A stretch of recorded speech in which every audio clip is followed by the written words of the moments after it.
We bless you. Amen. बैठिए, शुक्रिया, God bless you.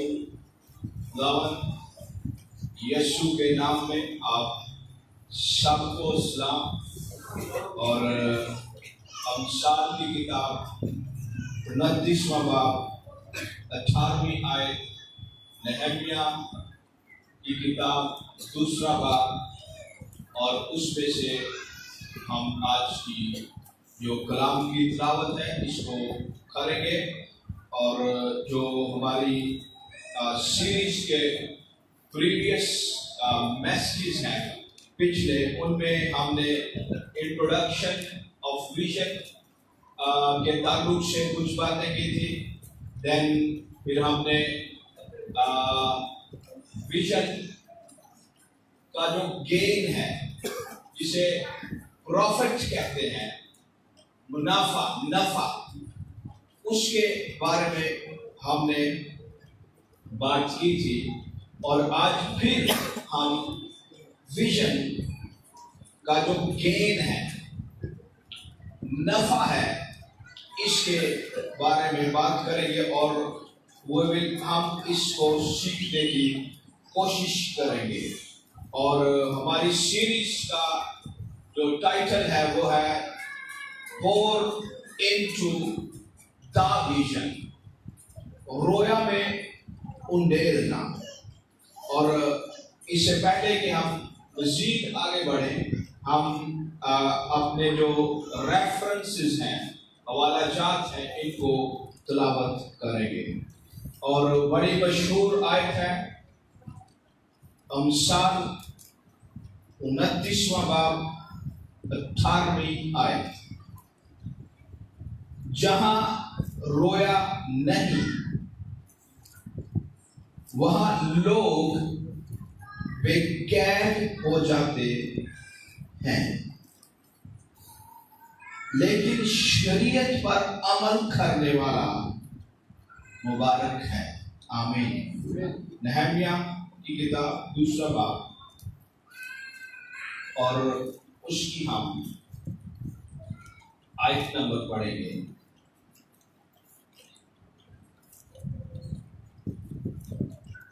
16 से।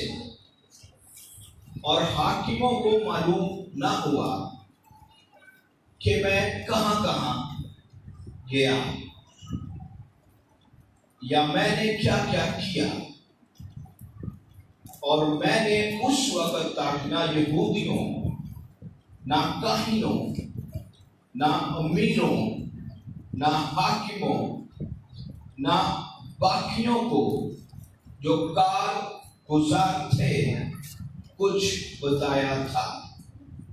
तब मैंने उनसे कहा, तुम देखते हो कि हम कैसी मुसीबत में हैं, कि यरूशलेम उजाड़ पड़ा है और उसके फाटक आग से जले हुए हैं।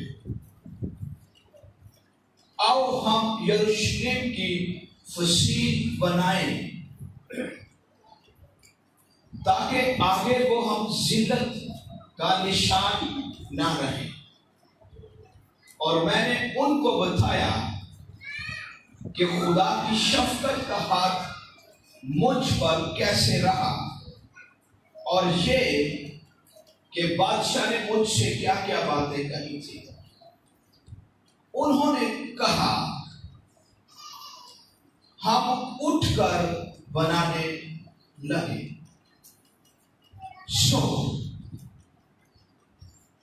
इस अच्छे काम के लिए मेरे साथ पढ़ेंगे। इस अच्छे काम के लिए, इस अच्छे काम के लिए उन्होंने अपने हाथों को मजबूत किया। इसका ऐसे भी एक तर्जुमा है, उन्होंने अपने हाथों को, बोले उन्होंने अपने अपने हाथों को फतह के लिए तैयार किया। वाओ, आमीन। विजन में हम बात कर रहे हैं। एक डेफिनेशन है जो मैं आपके साथ मिलकर सीखना चाहता हूं। ये डॉक्टर माइल्स मनरो के मुताबिक है, जो उन्होंने विजन, रोया की तारीफ की है। उनका मानना था कि खुदा ने इंसान को जो सबसे अजीम तोहफा दे रखा है वो देखना नहीं है बल्कि रोया है।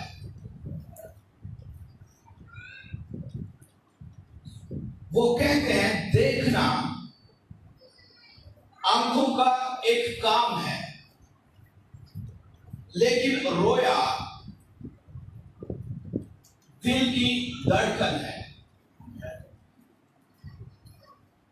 वो कहते हैं वो आंखें जो सिर्फ देखती हैं वो बहुत ज्यादा है, वो कॉमन है, आम है। But eyes that see are rare.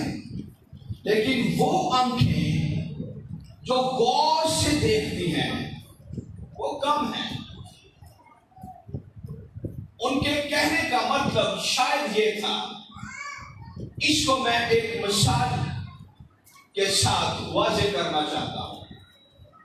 और ये बात मैंने बारहा अपने सरमन्स के अंदर यूज की है। माइकल एंजेलो एक आर्टिस्ट हुआ है, वो एक स्कल्पटर था, संतराश और पेंटर भी था। संतराश जो होते हैं वो पत्थर को गढ़ कर उसे कोई शक्ल देते हैं। और ये जो बात मैं कोट कर रहा हूं, ये डॉक्टर माइल्स मनरो की एक किताब है, अंडरस्टैंडिंग योर पोटेंशियल। अपनी ना नजर आने वाली कुव्वत को समझना, जानना या उसका फहम या शऊर हासिल करना उसमें है। वो कहते हैं एक दिन माइकल एंजेलो अपनी दुकान पर आए और जब वो अंदर दाखिल होने लगे गेट से, तो उन्होंने एक पत्थर देखा और वो पत्थर गेट की एक तरफ रखा हुआ था जो बेशक्ल था, जिसका कोई ऑर्डर नहीं था या जिसमें कोई खूबसूरती नहीं थी। तो माइकल इससे पहले कि उस अपनी दुकान में जाते वो खड़े हो गए और वो गौर से उस पत्थर की तरफ देखना शुरू हो गए। तो शख्स था एक, मेरे जैसा होगा, उसने कहा सर आप क्या देख रहे हैं इसमें, या इस पत्थर को आप इतने गौर से क्यों देख रहे हैं? माइकल एंजेलो ने कहा वो पत्थर जिसकी कोई शक्ल सूरत नहीं थी या जो एक रुकावट था जिसने जगह घेरी हुई थी, जो वेस्टेड था, फजूल था, जायद था, माइकल एंजेलो ने कहा मैं इस पत्थर के अंदर एक फरिश्ते को देख। और कहानी फिर आगे यूं जाती है कि माइकल ने कहा यह पत्थर मुझे दिया जाए, और माइकल ने फिर अपने औजारों से उस पत्थर पर काम किया और उसने एक स्टैचू बनाया उस पत्थर में से। और वो पत्थर जिसमें से उसने एक स्टैचू बनाया वो उस दुकान के अंदर सबसे महंगा तरीन पत्थर बन गया। और वो पत्थर हजारों डॉलर्स के अंदर बेचा गया। वो पत्थर अब एक दुकान के बाहर दरवाजे पर नहीं पड़ा रहा, बल्कि वो एक अमीर शख्स के घर के अंदर जो कीमती मार्बल्स से बनी हुई शेल्फ्स हैं, उन पर रखा गया और उस पत्थर को कीमती बना दिया गया। डॉक्टर माइल्स मनरो शायद ये कहना चाहते थे कि विजन वो आर्ट है जिसमें विजनरी बेजान या ऐसी चीजों के अंदर भी जिंदगी देखता है जो जाया हो जाती हैं, जो मालूम होती हैं कि अब बाकी इनका फ्यूचर नहीं है। दे आर वेस्टेड थिंग्स, ये जाए हैं, इनका फ्यूचर कोई नहीं है, इनके बारे में कुछ सोचा नहीं जा सकता, इनके बारे में कोई प्लान नहीं किया जा सकता, इन पर कोई इन्वेस्टमेंट नहीं की जा सकती। जब वो पत्थर, आम पत्थर, मैसी पत्थर एक संतराश के हाथ में आ गया, उसने उसे उस दुकान का महंगा तरीन पत्थर बना दिया। तो विजन करती क्या है? पहले नंबर पर विजन कॉमन आम चीजों को लेती है और उन्हें मोस्ट एक्सपेंसिव बना देती है, उन्हें महंगे तरीन बना देती है। जमीन पर केओस था, मैस था। जमीन के बारे में लिखा हुआ है यह वीरान सुनसान थी, गहराओं के ऊपर अंधेरा था और खुदा की रूह पानी की सतह पर जुम्बश करती थी और खुदा ने कहा रोशनी हो जा, और रोशनी हो गई। और फिर आगे एक प्रोसेस है। खुदा ने पहले इस दुनिया का जो मैस था, सत्यानाश था, चीजें दरम बरम कर दी गई थी, उन्हें खुदा ने पहले देखा। और जो मुझे नहीं पता क्या था, क्योंकि बाइबल इसमें बात नहीं करती। बाइबल ये कहती है चीजें वीरान थी, सुनसान थी, गहराओं के ऊपर अंधेरा था। खुदा इनमें कुल है और वो सब कुछ जानता है, इसलिए जो कुछ वो जानता है और जो कुछ वो हमें मालूमात नहीं देना चाहता, इसके लिए उसका शुक्र। और जो जमीन थी वीरान थी, सुनसान थी और गहराओं के ऊपर अंधेरा था। जमीन एक मैस का शिकार थी, एक तबाही का शिकार थी, एक बर्बादी का शिकार थी। नंबर वन, खुदा ने क्या किया? उसे देखा। आमीन, आमीन। खुदा ने क्या किया? उसे देखा और फिर खुदा ने बोलना शुरू कर दिया। इससे फर्क नहीं पड़ता तेरा मैस कितना बड़ा है, तू कितना खुदा से दूर है, या तू कितना खुदा से दूर रहा है, या किस कदर खुदा से तू परे चला गया, या किस कदर आप खुदा के साथ चलने से गरीब हो गए हैं, या किस कदर आप परेशानियों में से गुजर रहे हैं, या किस कदर आप तन्हाइयों में से गुजर रहे हैं, या किस कदर आप बीमार हैं, या किस कदर आपका पैसा जो अंजीर के लिए जाता था आप बीमारियों की तरफ बढ़ रहा। इससे फर्क नहीं पड़ता, फर्क इससे पड़ता है कि खुदा देखता है। उसकी आंखें रोए जमीन की सैर करती हैं। खुदा की नजर नेकों और बदों पर है और खुदा की नजर अजर देती है। खुदा ने सुलेमान से वादा किया, मेरी आंखें तेरी टेंपल पर लगी रहेंगी। और एक रिवायत है कि सुलेमान जब टेंपल बना रहा था, ये रिवायत है, ये क्या है?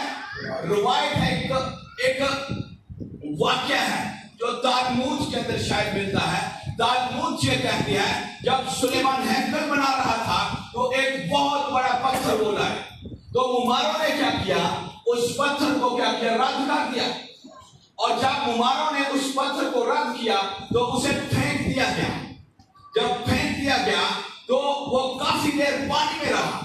ये एक रिवायत है। और काफी देर पानी में रहा तो जब टेंपल बनने के करीब थी तो उन्हें एक ऐसे पत्थर की जरूरत थी जो टेंपल के जो सिरा है, एक कोना है, उसके अंदर फिट हो, ताकि वो क्या करे? बिल्डिंग को बैलेंस करे। क्या करे? बैलेंस करे। जिस पत्थर को मुमारों ने क्या किया? रद्द किया। और कहते हैं मुमारों ने उस पत्थर को रद्द कर दिया था। जो संतरा से, जो इंजीनियर्स थे, जो उस वक्त काम करने वाले राज थे, उन्होंने क्या किया? उस पत्थर को रद्द कर दिया। जब टेंपल फिनिश होने वाली थी तो उन्हें एक पत्थर की जरूरत पड़ी। वो फिर वापस उसी पत्थर की तरफ बढ़े जिसे क्या किया गया? रद्द किया गया। और वो पत्थर उस जगह पर लगा दिया गया और बिल्डिंग मुकम्मल हो गई। तेरी मुश्किलात इस बात का फैसला नहीं करेंगे कि तेरी कहानी ओवर हो गई है। शायद तू पानियों में, तूफानों में इसलिए है क्योंकि तू खास तरीन पत्थर है जिसे खुदा खास तरीन जगह पर रखा है। Your story never ends until God puts a full stop. आपकी या मेरी कहानी उस वक्त तक खत्म नहीं हो सकती जब तक खुदा ग्रामर के असूल के मुताबिक जुमले को खत्म करने के लिए आगे एक नुक्ता ना लगा दे। This is the power of vision. खुदा ने देखा, खुदा ने बोला और चीजें तख्लीक होना शुरू हो गई, चीजें बनना शुरू हो गई। और एक वक्त आया खुदा ने दरख्त बनाए। गौर से सुनना है, खुदा ने क्या किया? दरख्त बनाए। और खुदा ने दरख्त की जात के अंदर एक ऐसा फंक्शन रख दिया जो बनिनो इंसान की नेचुरल लाइफ है। इंसान की फितरती जिंदगी का दारोमदार ऑक्सीजन पर है। और दरख्त क्या करते हैं? ऑक्सीजन पैदा करते हैं। आमीन। गौर से सुनना है, जब खुदा देखता है, खुदा बोलता है, खुदा चीजों के अंदर ऐसी कुदरत रख देता है कि वो दूसरी चीजों को सस्टेन करने की कुदरत अपने अंदर रख लेती है। जब खुदा देखता है, खुदा बोलता है, खुदा ने कहा दरख्त लग जाए, दरख्त लग गए। और वो दरख्त जानवरों और इंसानों की जिंदगी का तयन करती है। आपके जो जख्म है ये जाय नहीं है, ये फजूल नहीं है, ये गवाहियां हैं। आमीन, hallelujah. This is the power of vision. ये रोया की क्या है? कुदरत है, इख्तियार है। तो इससे पहले हम आगे बढ़े, मैं आपको नहमिया की किताब की थोड़ी सी बैकग्राउंड देना चाहता हूं। नहमिया की किताब क्या है? मसीह से 700 साल पहले यशाया एक खादिम हुआ है और उसने अपनी खिदमत का जब आगाज किया तो मुकद्दस यिर्मयाह उसका कंटेम्पररी है, हम असल है, तकरीबन उसी दौर का है। तो यशाया और यिर्मयाह ये दोनों नबूवत कर रहे थे और इन्होंने नबूवत करना शुरू कर दिया। इस्राइल जो था ये खुदा से फिर गया, इसराइल ने क्या किया, बुत परस्ती को अडॉप्ट कर लिया। इसराइल ने क्या किया, यहूदा और इसराइल की हुकूमतों ने जहां पर रेवलेशन का भाव होना चाहिए था, अब गैर कौमों के बुतों की परस्तिश हो रही है। जहां पर खुदा का इल्म और उसके इल्म की तफसीर होनी चाहिए थी, वहां पर अब बुत परस्ती, हरामकारी और ऐसे काम जो खुदा सनाशी के नहीं है या खुदा की पहचान के नहीं है, वो होना शुरू हो गए। और वो बातें जिनकी बाबत खुदा ने मिस्र में से निकलते वक्त मना की थी और बताई थी हुक्म के तौर पर, अब उनका एक मुकम्मल तौर पर उन्हें साइड पर रखा गया। और जो कलीसिया थी, चर्च था, ये पहले नंबर पर इनके अंदर जस्टिस किल हो रहा था, इंसाफ का खून हो रहा था।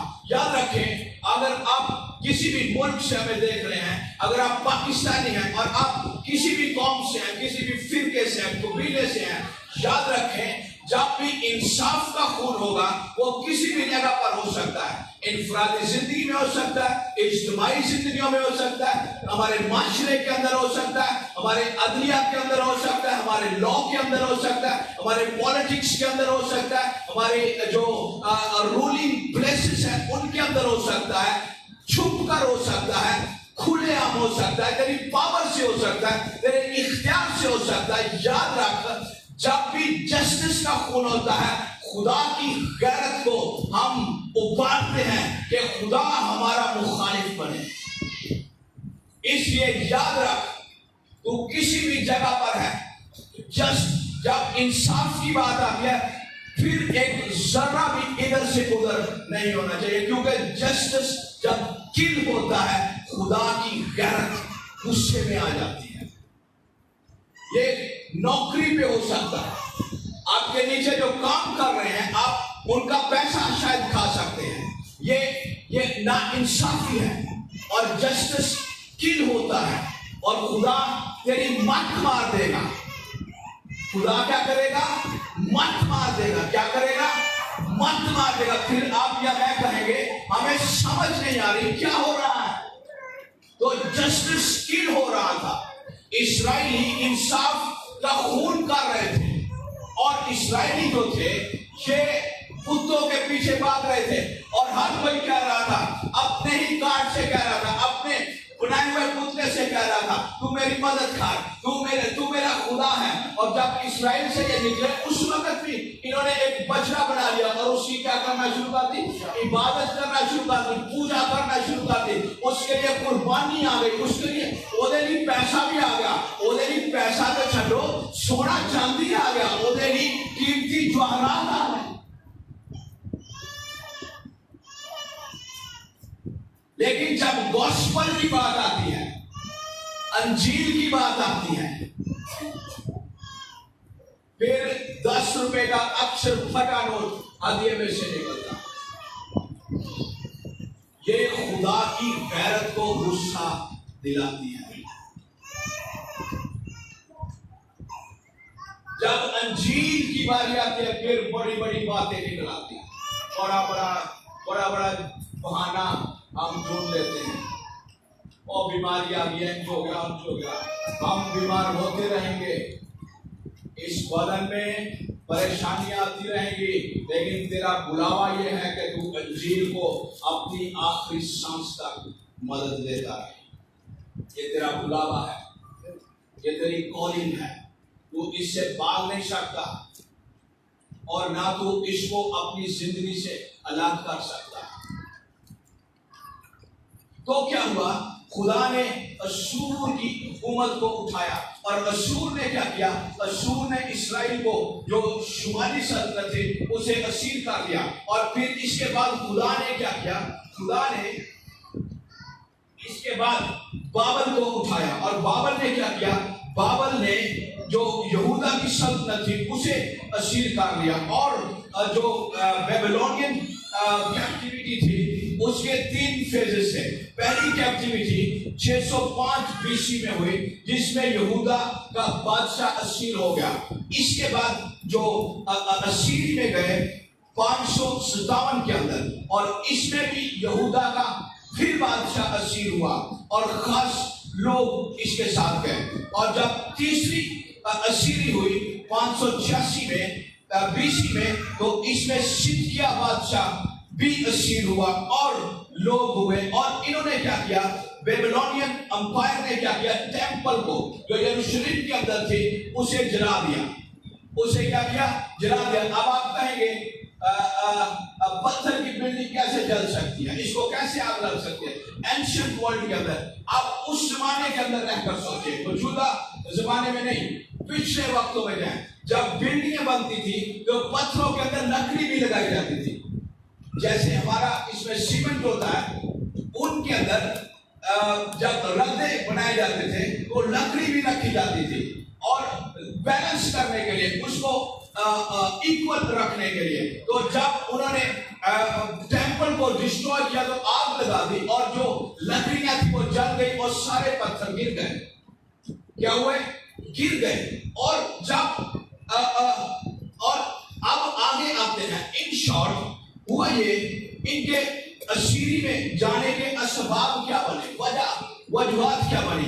इनके असीरी में जो जाने की वजूहात थी, पहले नंबर पर वो बुत प्रस्ती थी।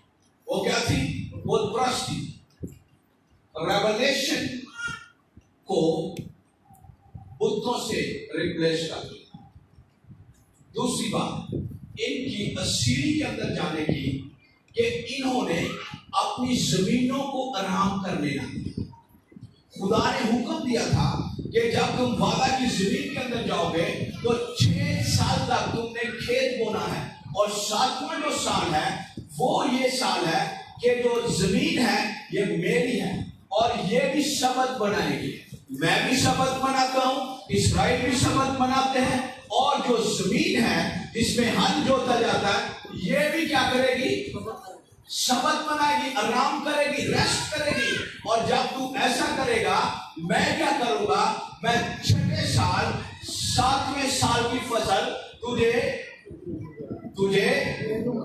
तुझे एडवांस में दूंगा। हम सिर्फ खुदा से एडवांस लेना चाहते हैं, कभी अपनी टाइट हम एडवांस में नहीं देना चाहते। कभी कभी आकर कहा करें, मेरी 2000, 3000, 5000 टाइट है, इस महीने में आपको एडवांस टाइट दे रहे हैं, मैं अगले महीने की भी दे रहे हैं। कभी कभी जरा जुर्रत किया कर। गवाहियां पैदा करना कोई आसान बात नहीं है, इनके लिए जख्म लेने पड़ते हैं। जख्म गवाही मार्टोस वर्ड है, जिसका मतलब है शहीद हो जाना, शहीद को जख्म लगते हैं। गवाही जो गवाही होती है नहीं गवाही ओ हो गया फलाना हो गया, ये भी गवाहियां हैं छोटी। असल गवाही जख्मों में से निकलती है। आमीन। और इन्होंने अपनी जमीनों को आराम नहीं करने दी, फिर खुदा ने इन्हें असीरी के हवाले कर दिया। इसके असीरी के हवाले कर। तो जिनका पैसा असीर है वो अपनी जात के अंदर असीर है। याद रखें, मैं अब जो बात कहने लगा हूं आपने गौर से सुनी। जो ईमानदार देते नहीं है वो अपने जज्बात के गुलाम होते हैं, और जो अपने जज्बात के गुलाम होते हैं वो अपनी मर्जी से काम करते हैं, और जो अपनी मर्जी से काम करते हैं वो खुदा की मर्जी से बाहर होते हैं। पैसा खुदा के लिए अहम है। आज हम पैसे की बात नहीं करेंगे, लेकिन चूंकि ये लालची हो गए, लालची हो गए सी, खुदा का भी इन्होंने खाना चाहा। खुदा ने कहा अब मैं तुम्हें इस वजह से भी असीरी में भेजूंगा, और ये वजूहत थी असीरी में जाने की। तो फिर जब जब असीरी में गए तो असीरी के अंदर कुछ लोग पैदा हुए। दानियल नबी का असीरी का नबी है, हिजकिय्याह असीरी का नबी है, शद्रक मिशक अबदनजो ये असीरी के खादिम हैं, और भी बहुत से ऐसे, अज़रा और नहम्याह इत्सेल्फ एक असीरी का खादिम है। और मैं पढ़ रहा था तो नहम्याह की किताब के अंदर असीर कौन से लोग होते हैं, बहुत सुना, कौन से लोग असीर होते हैं। नहम्याह ने एक स्टेटमेंट दी है अपनी किताब के अंदर। नहम्याह ने कहा जब गालफेरो थे आ जाती, इन्होंने क्या किया, इन्होंने सूद पे पैसा देना शुरू कर दिया, सूद लेना शुरू कर दिया, और सूद का पैसा जब दिया ना गया तो इन्होंने क्या किया, अपने ही भाइयों को गुलाम बना लिया, उनके खेत रख लिए गुलामी में, उनके बच्चों को ये गुलाम बनाना चाहते थे। फिर नहम्याह ने कहा कि तुम अपने ही भाइयों से सूद लेते हो, और एक आगे वजह बताई है नहम्याह ने, बड़ी पावरफुल, और उसने कहा क्योंकि ये गुलाम रहे हैं। क्या रहे हैं? गुलाम रहे। क्या रहे हैं? गुलाम। क्योंकि ये गुलाम रहे हैं, यूसुफ को जंजीरों से दुख दिया गया, गुलाम रहा, लेकिन खुदा के मुकाशफे में तरक्की करता गया।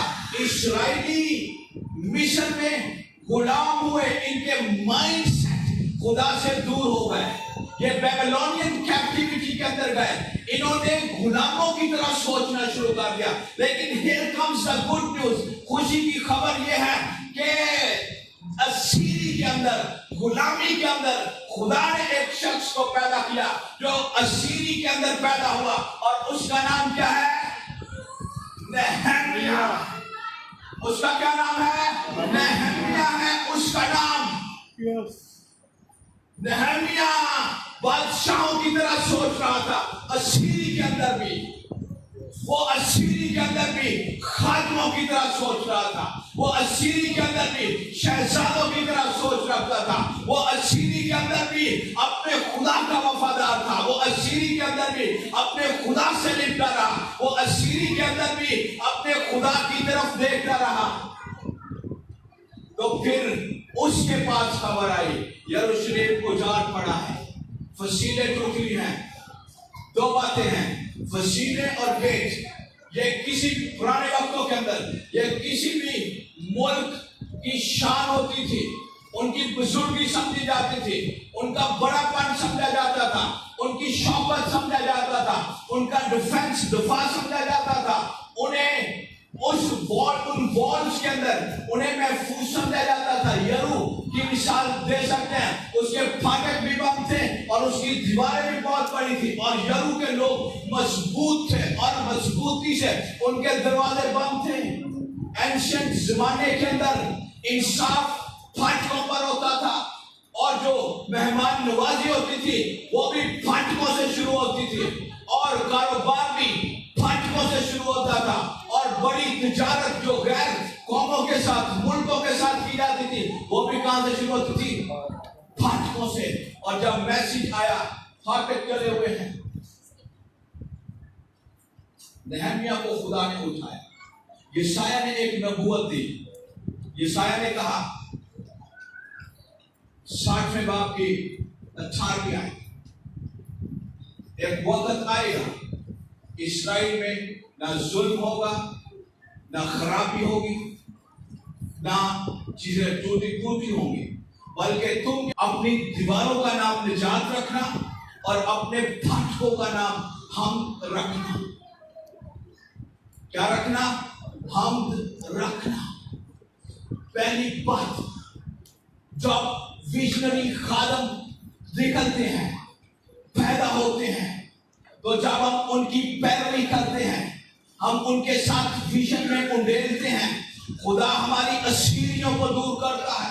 हमारे जो गुलाम माइंड सेट होते हैं, खुदा इनको क्या करता है? ब्लेसिंग, इनको ओपन कर देता है, इनको खोल देता है, इन्हें बढ़ा देता है, इनकी कुवत बढ़ जाती है, इनकी ताकत बढ़ जाती है, और तुम इनका नाम निजात रखना। निजात के लिए जो हिब्रू वर्ड है, इसका मतलब हो सकता है प्रॉस्पेरिटी, पैसा वापस आएगा, खुशहाली वापस आएगी, कुदरत वापस आएगी। इसका एक और मतलब है डिलीवरेंस। आज के बाद तेरी बदन को शायद जंजीरें लगाई जाए, लेकिन तेरा माइंड कभी जंजीरों से बाहर नहीं जाएगा। मसला इधर है, इधर मसला इधर होता है। आपको गुलाम भी इधर है, शहजादे भी इधर है। इससे फर्क नहीं पड़ता आपने कौन सी पोशाक पहनी है, फर्क इससे पड़ता है आपके माइंड ने कौन सी पोशाक पहनी है। गुलामों वाली, शहजादों वाली, गुलामों वाली, बादशाहों वाली। जब हम इनकाउंटर करते हैं विजनरी खादम की, हम रोया में उंडेलते हैं दो बातें, क्या क्या? फाटक, गेट रिस्टोर होते हैं। आमीन। निजात और प्रेज आता है। यहाँ पे जो लफ्ज है गौर से सुनना है। जब हम रोया में उंडेलते हैं विजनरी खादम के साथ, फिर क्या होता है? पहले नंबर पर निजात आती, प्रॉस्पेरिटी आती है, फिर प्रेज आता है। क्या आता है? प्रेज आता है। यहाँ पर हिब्रू वर्ड है तहीना, उसका मतलब हो सकता है फेमस हो जाना, जनानी बन जाना। हालेलुया। खुदा की मर्जी है हम में से हर कोई जो यहां पर बैठा हुआ है वो असीर ना रहे। वो क्या ना रहे? दूसरा गेन क्या है? दूसरा गेन क्या है? गौर से सुनना है, दो बातें। दूसरा गेन क्या है? दूसरा गेन है विजन पर उंडेलना। अच्छा काम है। विजन पर उंडेलना क्या है? उंडेलने से मुराद पैसा नहीं है, सिर्फ आपका टैलेंट, आपकी स्किल्स, आपकी इंटेलेक्चुअल एबिलिटीज, आपका टाइम, आपकी मिनिस्ट्री, आपका खानदान। आप कमिटेड रहे इस विजन को आगे लेकर जाने के लिए। जमीन पर इस विजन के मुख्तार हैं हम क्या है? मुख्तार। आसमान पर जो बादशाह बैठा हुआ है वो इस विजन का क्या है? मालिक है, ऑनर है। He is the master of the vision. Remember. याद रखें। हम इस विजन के मालिक नहीं हैं, हम इसके क्या हैं? मुख्तार हैं। हम इसके मालिक नहीं हैं, हम मुख्तार हैं। मालिक आसमानी है। हालेलुया। आमीन। दूसरा काम क्या है? विजन पर उंडेलना कौन सा काम है? प्लीजिंग है। अच्छा काम है। मैं नहम्याह की किताब को पढ़ के बड़ा हैरान होता हूं कि नहम्याह की किताब के अंदर मौजे नहीं है।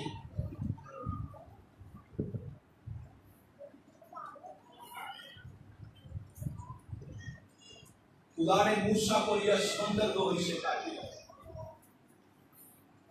खुदा ने एलिया को लिया, यरदन को दो हिस्से किए। खुदा ने अलीशा को लिया, यरदन को दो हिस्से किए।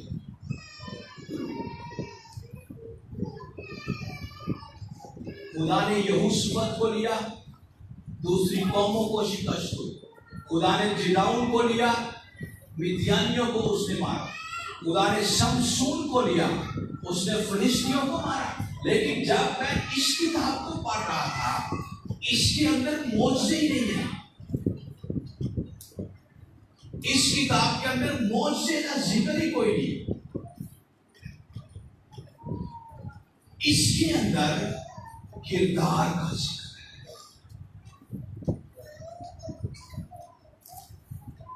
जो पीछे मौजे हुए वो खुदा का हाथ है। जो नहम्याह की किताब के अंदर है वो खुदा का किरदार है।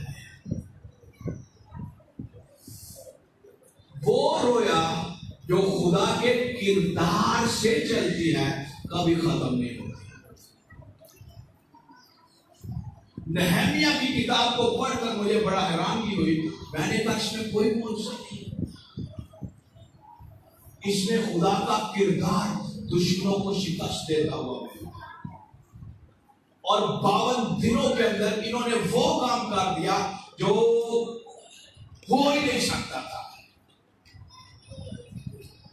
52 दिनों के अंदर फसीलें खड़ी हो गई, फाटक लग गए, नया काम हो गया। वो मिनिस्ट्री जो किरदार से चलती है, हमारी जिंदगियों के फाटक खड़ी करती है। वो मिनिस्ट्री जो किरदार चलाता है, हमारी जिंदगियों के फाटक कायम होते हैं, हमारी जिंदगियों के क्या होते हैं, दीवारें खड़ी हो जाती हैं। और जब हम विजन पर उंडेलेंगे ये अच्छा काम है, दो बातें होंगी। खुदा तेरी नस्लों के फाटकों को खड़ा कर देगा, खुदा मेरे खानदान की फसीलों को खड़ा कर देगा। खुदा क्या करेगा? खुदा तेरे मरते हुए नाम को फिर से जिंदा कर देगा। खुदा तेरे नाम को खत्म होने देगा। खुदा तेरे बच्चों के अंदर रेवलेशन पैदा करेगा। वो उस्ताद होंगे, वो इंजीनियर होंगे, वो बड़े-बड़े अफसर बनेंगे, बड़ी-बड़ी बातें होंगे, बड़े-बड़े काम खुदा करेगा। ये अच्छा काम है। यहां पे जो लफ्ज अच्छा है, आखिरी बात गौर से सुननी है, लास्ट थिंग। हिब्रू वर्ड है तो, हिब्रू वर्ड है तो। और जब हम इस लफ्ज की क्वालिटी और करैक्टर की बात करते हैं बाइबल के अंदर, इसकी क्वालिटी और करैक्टर की बात करते हैं, तो ये जो लफ्ज है अच्छा, ये खुदा के किरदार से जुड़ा हुआ है। किससे जुड़ा हुआ है? खुदा के किरदार से। तो जब मैं इस लफ्ज की स्टडी कर रहा था तो बहुत सी बातें हैं, लेकिन जो किरदार और क्वालिटी के साथ जब ये लफ्ज जोड़ा गया तो खुदा के साथ जोड़ा गया। गौर से सुनना मैं क्या कह रहा हूं। खुदा क्वालिटी कहते हैं किसी चीज के मेयार को, और उसकी जो खुसूसियात होती हैं, उसका करैक्टर होता है, वो उसकी फितरत होता है। आमीन। गौर से सुनना है, करैक्टर और क्वालिटी। खुदा की क्वालिटी ये है कि वो इटर्नल है। आमीन। खुदा का किरदार ये है कि खुदा का किरदार खुदा की नेचर है, खुदा की फितरत है। जब भी, इसका मतलब ये हुआ, जब हम विजन के अंदर उंडेलते हैं, अगर ये अच्छा काम है तो दो बातें फिर हमारी जिंदगी के अंदर होनी चाहिए। पहले नंबर पर हमारी जो जिंदगी की क्वालिटी है ये बेहतर होनी चाहिए। दूसरे नंबर पर अगर ये लफ्ज खुदा की फितरत के साथ मंसूब है तो फिर हमारी फितरत मसीह जैसी होनी शुरू हो जाती है। This is again to born into the vision. आमीन। आइए आंखें बंद करें, खड़े हो जाए एक मिनट। और अगर आज तक आपने इस विजन को सपोर्ट नहीं की, this is the right time.